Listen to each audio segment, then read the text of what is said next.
త్వరగా చెప్పరా బాబు, ఈ సమస్య తేలక చస్తున్నాం. పెడుతూ పెడుతూ భలే సమస్య పెట్టెళ్ళింది మహారాణి. ముగ్గురు ఆరాటపడిపోయారు. ఒరే పిచ్చి సన్యాసులారా, కాలేజీల్లో మన అంటే రోమియో లేక బాడీగార్డుల శాతం ఎంతో ఉంటుంది? బుద్ధిమంతులైన విద్యార్థులతో పోల్చి చూస్తే చాలా తక్కువ ఉంటుంది. అంటే కాలేజీ అమ్మాయిని ఏడిపించటం, అల్లరి పెట్టడం మన జన్మ హక్కు అన్నమాట. దీన్ని కాదనటానికి ఎవరికీ దమ్ములు లేవు. ఒకవేళ ఉన్నాయో వాళ్ల కొమ్ములు విరిచేస్తాం మనం. అందుకే తోటి విద్యార్థులు, లెక్చరర్లు, చివరకు ప్రిన్సిపాల్ కూడా మనల్ని అంతగా పట్టించుకోరు. పట్టించుకుంటే మాత్రం వాళ్ళ మాట వింటామా మనం? తల్లిదండ్రులనే లెక్క చేయం కదా. ఇంతకీ మనం చేసిన ఘోరమైన తప్పేమిటో తెలిసిందిట్రా ఇప్పటికైనా? బిక్కమొహం పెట్టారు మిగతా వాళ్ళు. ఫూల్స్ రా, మనం బట్టి బ్లడీ ఫూల్స్. శేషు మాటలు మిగతా ముగ్గురు ఆసక్తిగా వింటున్నారు. అనురాధ వల్ల పట్టమేరా మనం చేసిన బ్లండర్. అది మనల్ని ఏ మిస్టర్స్ అనేసరికి మత్తులా ఏదో మిస్టరీ ఆవహించింది మనల్ని. ఐస్లా కరిగిపోయాం. అది మనల్ని ఏం చేసింది? పెంపుడు కుక్కలా వాడుకుంది. ఆ నలుగురు సన్నాసులకి బుద్ధి చెప్పించింది మన చేత. పోనీ ఆ విశ్వాసమైనా ఉంచిందా? ఏసీ రూముల్లో బుక్ చేయండి, మిమ్మల్ని ఆనంద డోలికల్లో ఊగిస్తాను అందా? లేదు. కనీసం సినిమాకైనా వచ్చిందా? లేదు. పరీక్షల మొక్కబెట్టి తప్పించుకుంది. పైగా మనల్ని తన తీయటి కబుర్లతో ప్రోత్సహించి రాత్రులు కష్టపడి చదివేలా శిక్షించింది. ఇంత ఇదిగా చదవటానికి వేరే మంచి విద్యార్థులు లేరట్రా. మనకెందుకు ఈ పాడు శ్రమ? సరేనయ్యా, అదీ చేశా. అప్పటికైనా మన ముద్దు ముచ్చట తీర్చిందా? మీరో నిర్ణయానికి రండి అని మనలో మనకి జుట్టుముడి పెట్టేళ్ళిపోయింది. మన నలుగురం దాన్ని ఎలా పెళ్లి చేసుకోగలం? ఇంపాసిబుల్ అంటే చెయ్యి చూపించిందన్నమాట. గుండెలు తీసిన బంటురా అది. నిజమట్రా, ఇంత లోతుగా నేను ఆలోచించలేదురా. నేనైనా ఇప్పుడేగా ఆలోచించి ఏడ్చింది. అందుకని మనం ఓ పని చేయాలి. దీంతో దాని ఆట కట్టు. ఏమిట్రా అది? Simple and beautiful. చెప్పిన గడువు ప్రకారం 20 రోజుల్లో అది తిరిగి వస్తుంది. మన నిర్ణయం అడుగుతుంది. ఏం చెప్దాం? గోపి ఆదుర్దాగా అడిగాడు. వినరా ఇడియట్. సరే గురు. నలుగురు నిన్ను పెళ్లి చేసుకోవటం చట్టవిరుద్ధం. మా అందరిలోకి పెద్ద ప్రసాద్, కండలు తిరిగిన అందగాడు, అభ్యుదయ భావాలు కలవాడు. ఒరే అలా పొగడకురా. ప్రసాద్ సిగ్గుపడ్డాడు. ఒరే ప్రసాద్, అడ్డు తగలకు, నన్ను చెప్పని. ప్రసాద్ నిన్ను చేసుకుంటాడు అని చెప్దాం. దాంతో మరి మీరో అంటుంది. స్నేహితుడి కోసం మేమంతా మా ప్రేమని త్యాగం చేశాం అందాం. ప్రసాద్ వాళ్ళ అమ్మా నాన్న మిమ్మల్ని చూడాలంటున్నారు. ఒక్కసారి రండి, ఇప్పుడే వచ్చేద్దాం అందాం. సరేనంటుంది పక్షి. మన ఫ్రెండ్ భూషణం గారి పెళ్ళాం పుట్టింటికి పోయిందిగా, వాడింటికి తీసుకుపోదాం.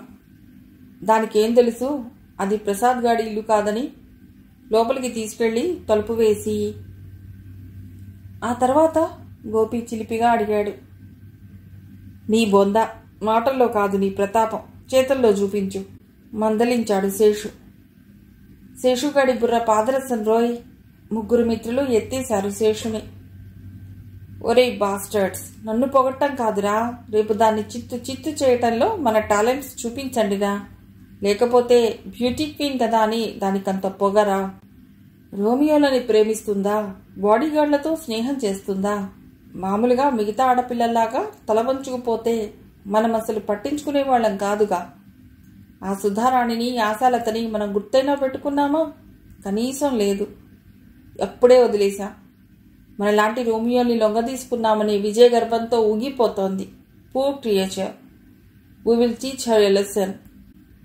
అందరూ ఒకరికొకరు షేక్ హ్యాండ్ ఇచ్చుకున్నారు. పక్కపక్క నవ్వుకున్నారు. చూసారా ప్రాబ్లం ఎలా పరిష్కరించానో అన్న ఫోజు పెట్టాడు శేషు కాలర్ ఎత్తి. అడ్రస్ తీసుకుపోయింది కదరా, ఉత్తరం అన్నా రాయలేదే? గోపి అడిగాడు. ఒరేయ్, దాని దగ్గర నుండి ఉత్తరాలు రావాలని, అవి చించి చదవాలని ఆశించకండిరా. దాన్ని రానియండి, ఏకంగా దాని చీరా జాకెట్టులే చించుదాం. పెద్ద పెట్టున నవ్వారు మిగతా ముగ్గురు. టైము ఉదయం 9:30 గంటలయింది. ఎండ ముదురుతోంది. ఒక సెంటర్లో చెట్టు నీడను నిల్చుని మాట్లాడుకుంటున్నారు బాడీగార్డులు నలుగురు. సెలవులు అవటం వల్ల ఏమీ తోచటం లేదు వాళ్ళకి. వాళ్ళు నిల్చున్న చోటికి పడమరగా కొద్ది దూరంలో పోస్టాఫీస్ కనిపిస్తోంది. అనురాధ చెప్పిన గడువు అయిపోయింది. ఆమె తిరిగి రాలేదు. కనీసం ఉత్తరమైనా రాలేదు. ఏరోయ్ శేషు, చెయ్యిచ్చిందనుకుంటారోయ్. అసలు వస్తుందో రాదో. మన అడ్రస్లు తీసుకుంది గాని దాని అడ్రస్ ఇవ్వలేదు. చూసావిట్రా? ఏడిసింది లేరా. ఎక్కడికి పోతుంది? ఇల్లు ఖాళీ చేయలేదుగా. మిత్ర బృందానికి ధైర్యం చెప్పాడు శేషు. అదే సమయంలో పైనుండి ఓ అమ్మాయి వస్తోంది. ఆ అమ్మాయి శరీరం చూస్తే ఏనుగు గుర్తొచ్చేలా ఉంది. ఎండకి చెమటలు కారుకుంటూ ఆయాసపడుతూ నడుస్తోంది. ఓ మై డియర్ ఎలిఫెంటా అన్నాడు ప్రసాద్ ఆ అమ్మాయి దగ్గర పడగానే. మీ ఇంట్లో డన్లప్ పరుపు అవసరం లేదనుకుంటారా గోపి అన్నాడు శేఖర్ ఇకిలిస్తూ. ఒరే ఎలిఫెంటా, రోజు ఓ గంగాళం అన్నం పెడతా, తింటా అన్నాడు గోపి. నీ ప్రాస సర్లేబోయ్, ఆ ప్రయాస చూడు. అరే, భూమి గుంటలు పడిపోతుందిరా బాబు. శేషు జోక్కి పగలబడి నవ్వారందరూ. అనురాధకిచ్చిన వాగ్దానం సంగతి గుర్తుకు రాలేదా సమయంలో? కాలేజీలో ఇంటర్ చదువుతున్న అమ్మాయి కళ్లల్లో నీళ్లు తిప్పుకుని తలవంచుకుని వెళ్ళిపోయింది. వీళ్ల పీడ ఎప్పుడు విరగడవుతుందోనని ఆమె తిట్టుకున్న తిట్లు బాడీగార్డులకి వినిపించవు మరి. ఆ అనురాధ కూడా ఇలా తలవంచుకుని వెళ్ళిపోతే మనం దాని జాకెట్టు గుండీలు ఊడదీయాలనుకోంగా శేషు నవ్వుతూ అన్నాడు. అంతలో పుల్లలా నడుచుకుంటూ వచ్చాడు పోస్ట్ మ్యాన్ పాపయ్య. ప్రసాద్ బాబు, ఇదిగో మీకో ఉత్తరం ఉంది, ఇక్కడే తీసుకోండి, ఇంటికెందుకు నేను అని ఇచ్చి వెళ్ళిపోయాడు.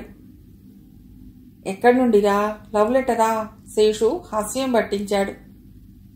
పైకి చదవరా, మేం కూడా విని తరిస్తాం. శేషు మేళమాడాడు. సెంటర్లో ఎందుకు? ఆ చెట్టు కిందకి పదండిరా, అక్కడెవరూ లేరు కూడాను. నలుగురు అక్కడికి చేరగానే కవర్చించాడు ప్రసాద్. సుదీర్ఘమైన ఉత్తరం అది. మెల్లగా చదవసాగాడు. నా ప్రియమైన ప్రసాద్, గోపి, శేఖర్, శేషు గార్లకి మీ ప్రియమైన అనురాధ శుభాకాంక్షలు తెలుపుతూ రాయినది. లవ్ లెటర్ రాసింది రోయ్. సంబరపడిపోయారు నలుగురు. నేను మా అమ్మ ఇక్కడ క్షేమంగానే ఉన్నాం. మీరెక్కడ క్షేమంగా ఉన్నారు కదూ? ఉత్తరంలో విషయం ఒక్కటే గనుక పెద్దవారైన ప్రసాద్ గారి పేరున మీ నలుగురికి రాస్తున్నాను. నలుగురు జాయింట్గా చదువుకోండి ఈ ఉత్తరాన్ని. నేను ఇక్కడికి వచ్చిన తర్వాత ఎన్నోసార్లు మిమ్మల్నే తలుచుకున్నాను. ఎవడి కోసం తలుచుకుంటుంది? వయస్సు పోరు పెడుతుంటే హే అన్నాడు శేషు. అలాగే మీరు నన్ను గుర్తు చేసుకుంటున్నారని అనుకోవటంలో తప్పు లేదనుకుంటాను. మీ నా అనుబంధం అలాంటిది. Yes my darling. Shekhar, Gopi కేరింతలు కొట్టారు. నేను మీకు ముఖతః చెప్పలేని విషయం ఇందులో పొందుపరుస్తున్నాను. అందరి ముఖాల్లో ప్రశ్నార్థకం కనిపించింది. నేనుంటున్న ఇంటి ఆవరణ, అక్కడి పరిస్థితులు మీకు తెలిసినవేగా. మా నాన్న అసలు ఇంటి ముఖం చూడకపోవటంతో నా పరిస్థితి చాలా గడ్డుగా తయారైంది. నా శరీరాన్ని అంటే నా బాడీని గార్డు చేసుకోవాల్సి వచ్చింది. అందువల్ల నా శీలాన్ని కాపాడుకోవటం కోసం నా వెంట పడుతున్న బాడీ గార్డులైన మీ సహాయం కోరాను. మీరు దయతో అంగీకరించి అడిగిందే తడువుగా రంగంలోకి దూకారు. ఆ నలుగురు కీచకులకి బుద్ధి చెప్పారు. అంతవరకు బాగానే ఉంది. మరి మీరు మాత్రం నన్ను అడిగిందేమిటి? నా వయస్సుని, సొగసుని మీ నలుగురికి పంచివ్వమనేగా. ఎలా ఇస్తాననుకున్నారు? అని ఆవులించేశారు నలుగురు. ఆ నలుగురు నుండి నా బాడీ గార్డ్ చేసిన మిమ్మల్ని నుండి నా బాడీ గార్డు చేసుకోవాల్సిన అవసరం కల్పించారు మీరు. ఇంత చేసిన మిమ్మల్ని ఎదిరిస్తే, కాదంటే నేను మరో సురేఖనవుతాను మన కాలేజీకి. ఆ సంగతి నాకు తెలుసు.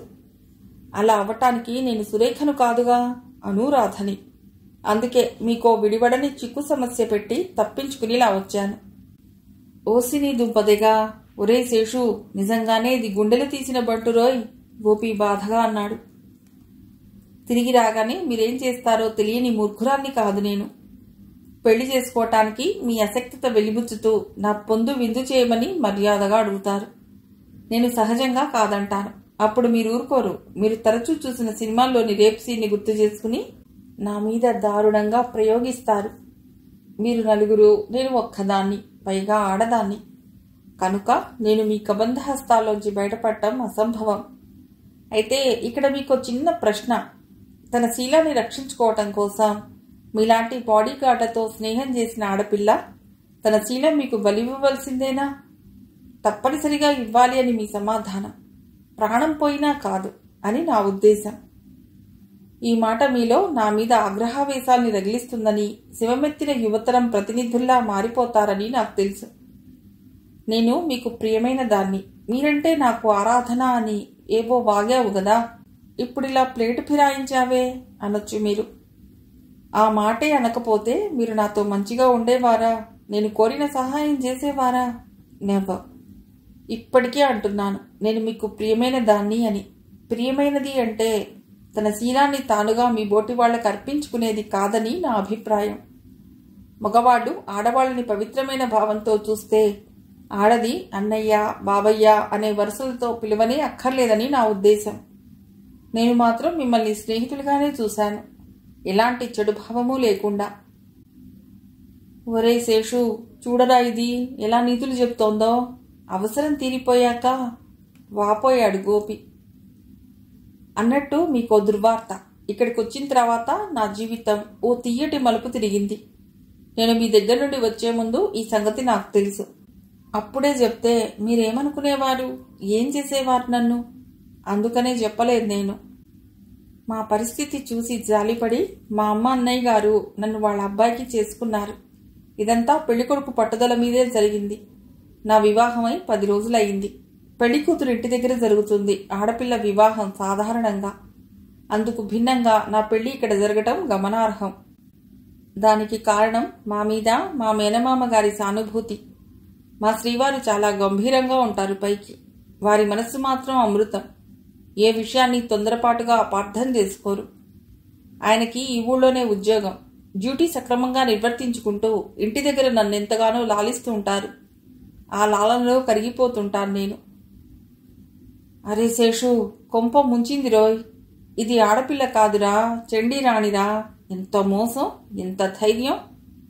శేఖర్ ఏడుపు మొహం పెట్టాడు. దాదాపు నలుగురి పరిస్థితి అలాగే ఉంది. అలా అయిపోయారేం? మీ పట్టణంలో మీతో నా రుణం తీరిపోయింది. నాకెంతో మేలు చేసిన స్నేహితులుగా మీరెప్పుడూ గుర్తుంటారు నాకు. అయితే ఓ ఉచిత సలహా మీకు. చదువు విషయాల్లో ఎంతో మార్పు వచ్చింది మీలో. జీవితంలో కూడా మారండి. ఆడపిల్లల్ని ఏడిపించడం మానేయండి. మిగతా విద్యార్థుల్లాగా మంచివారనిపించుకోండి. ఈ నీతులు, ఈ ధర్మపన్నాలు మాకక్కర్లేదు అంటే ఈ స్నేహితురాలు ఏమీ చేయలేదు, బాధపడ్డం తప్ప. ఆఖరుగా ఓ మాట.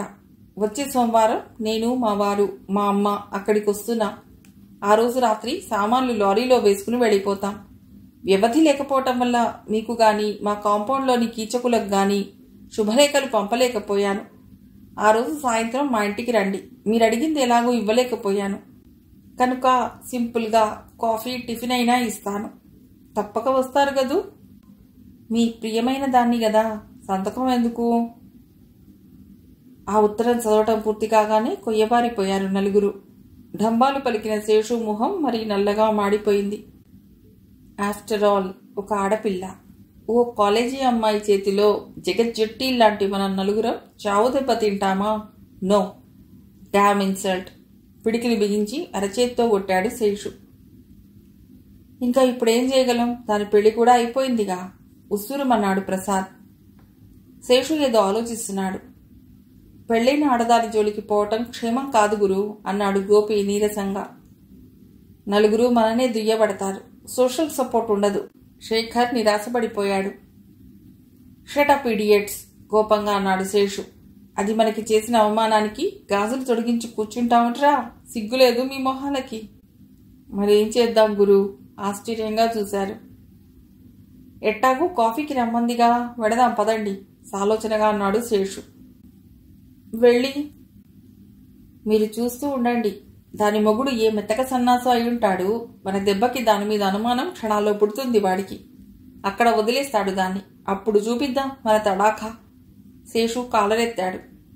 మిగతా ముగ్గురు ఏదో అనబోయారు. నోరు ముయ్యండి అన్నాడు శేషు వాళ్ళని. సోమవారం సాయంత్రం టిప్ టాప్గా తయారై శేషు నాయకత్వంలో అనురాధ ఇంటికి బయలుదేరారు బాడీగార్డులు. వాకిట్లో వాళ్ళని చూస్తూనే రండి రండి, మీకోసమే ఎదురు చూస్తున్నాను అంటూ సాదరంగా ఆహ్వానించింది అనురాధ. పెళ్లైన తర్వాత ఆమె అందం మరింతగా మెరిసిపోవటం గమనించారు నలుగురు రోమియోలు. వాళ్ల మనస్సు మరింత భగ్గుమంది. చిరునవ్వుతో కూర్చోండి అంటూ పక్కింటి వాళ్ళింట్లో నుండి తెచ్చివేసిన కుర్చీలు చూపించింది. నలుగురు కూర్చున్నారు యాంత్రికంగా. మనసులో పగ రగిలి సెగలు కక్కుతోంది. ఇంతకు ముందే ఈశ్వరయ్య గారు, రామలింగం గారు, సుందరయ్య గారు, కామేశం గారు వచ్చెళ్లారు ఫ్యామిలీస్తో. మీరొస్తారో రారో అని తెగ వరీ అవుతున్నాను. వచ్చారు. I'm very happy. ఒక్క నిమిషం కూర్చోండి, కాఫీ టిఫిన్ తెస్తాను అంటూ లోపలికెళ్ళింది. తీసురా, నీ భరతం పడతా తిన్న తర్వాత కసిగా అనుకున్నాడు శేషు. 5 నిమిషాల్లో తిరిగొచ్చి అందరికీ కాఫీ టిఫిన్లు స్వయంగా అందించింది అనురాధ. నలుగురు కొరకొరా చూస్తున్నారు ఆమె వైపు. అప్పనంగా తాము అనుభవించవలసిన అందాన్ని మరో విధవ పాలు చేసింది గదూ అని వారి మనస్సులోని దుగ్ధ. మీ వారిని పరిచయం చేయండి, చూస్తాం అన్నారు. చూస్తాం అన్న మాటని నొక్కి పలుకుతూ. ఓ, విత్ ప్లెజర్ సన్నగా నవ్వుతూ లోనికెళ్ళింది అనురాధ. వాడొట్టి మఫై ఉంటాడ్రా చూడండి, శేషు గుసగుసగా అన్నాడు మిత్ర బృందంతో. అంతేనంటావా అన్నారు వాళ్ళు. బెడ్ కడతాను, వాడుత్త లోఫర్ అయి ఉంటాడు అని. లేకపోతే ఈ రౌడీ రాణి ఆటలు ఎలా సాగుతాయి? నెమ్మదిగా అన్నాడు శేషు. లోపల నుండి అనురాధ భర్తతో వచ్చేసరికి ఏమీ ఎరగనట్టుగా కూర్చుని టిఫిన్ తింటున్నారు బాడీగార్డులు నలుగురు. చూడండి, వీరే మా వారు, నైస్గా పోలీస్ డిపార్ట్మెంట్లో సబ్ ఇన్స్పెక్టర్గా పనిచేస్తున్నారు అని పరిచయం చేసిన అనురాధ భర్తకేసి తిరిగి, నేను మీకు తరచుగా చెప్తుంటాను చూడండి, వీళ్ల గురించేనండి అంది మందహాసం చిందిస్తూ. గ్లాడ్ టు మీట్ యూ చిరునవ్వుతో చెయ్యి ముందుకు చాచాడు ఎస్ఐ గారు. అదే అనురాధ శ్రీవారు. అంతే మరుక్షణంలో నలుగురు బాడీగార్డులు అలియాస్ రోమియోలు చిన్న చిన్న రన్నింగ్ రేస్ తీసి బతుకు జీవుడా అంటూ వీధిలో పడి రొప్పుతూ రోజుతూ నడుస్తున్నారు. ఏమిటేను, ఎందుకలా పారిపోయారు వాళ్ళు? ఆడపిల్లలు ఏడిపిస్తారేమోనని అంటూ కిలకిలా నవ్వుతూ శ్రీవారి గుండెల మీద వాలిపోయింది అనురాధ. ఆ రోజు నుండి ప్రసాద్, శేఖర్, శేషు, గోపి ఆడపిల్లల్ని అంటే కాలేజీ అమ్మాయిల్ని ఇళ్ల దగ్గర అల్లరి పెట్టినట్టు రిపోర్ట్ లేదు. సెలవులుగా మరి. వాళ్ళకి బాడీగార్డులు అన్న పేరు పోయింది. వారిలో కనిపించిన మార్పు చూసి తోటి విద్యార్థులంతా సంతోషించి తమ జట్టులో కలుపుకున్నారు. పరీక్షా ఫలితాలు తెలిసాయి. అనురాధ ఫస్ట్ క్లాస్లో పాస్ అయింది. మార్కులు చూస్తే డిస్టింక్షన్ ష్యూర్గా వచ్చుంటుంది. సుధారాణి, ఆశాలతలు మామూలుగా పాస్ అయ్యారు. చిత్రం, అందరూ తప్పుతారనుకున్న నలుగురు బాడీగార్డులు సెకండ్ క్లాస్లో పాస్ అయ్యారు. కథ సమాప్తం. ఈ నవల చివరిలో ఈ నవలను అంకితమిస్తూ రచయిత్రి గారు ఈ విధంగా రాశారు. కాలేజీల్లో ప్రసాద్, గోపి, శేఖర్, శేషు లాంటి బాడీగార్డులు లేక రోమియోలు అతి కొద్దిమందే ఉండవచ్చు. సమాజంలో ఈశ్వరయ్య, సుందరయ్య, రామలింగం, కామేశం లాంటి వాళ్ళు కొంతమందే ఉండవచ్చు. కానీ వీరిలో ఏ ఒక్కరి విషపు గాలి తగిలినా చాలు, అనురాధ లాంటి అందమైన పొందికైన కాలేజీ అమ్మాయి జీవితం కాలిపోతుంది. అలా కాకూడదనే ఆకాంక్షతో, ఆవేదనతో అనురాధ లాంటి కాలేజీ అమ్మాయిలకి నవల ప్రేమతో అంకితం. ఇదండి బాడీగార్డుల కథ. ఈ నవల స్వాతి ముత్యాలు అనుబంధ నవలగా వచ్చింది. ఇది ఏ సంవత్సరంలోదో తెలియలేదు నాకు. కథ మిమ్మల్ని అందరినీ అలరించిందని అనుకుంటున్నాను. Thank you so much for listening. Me Radhika.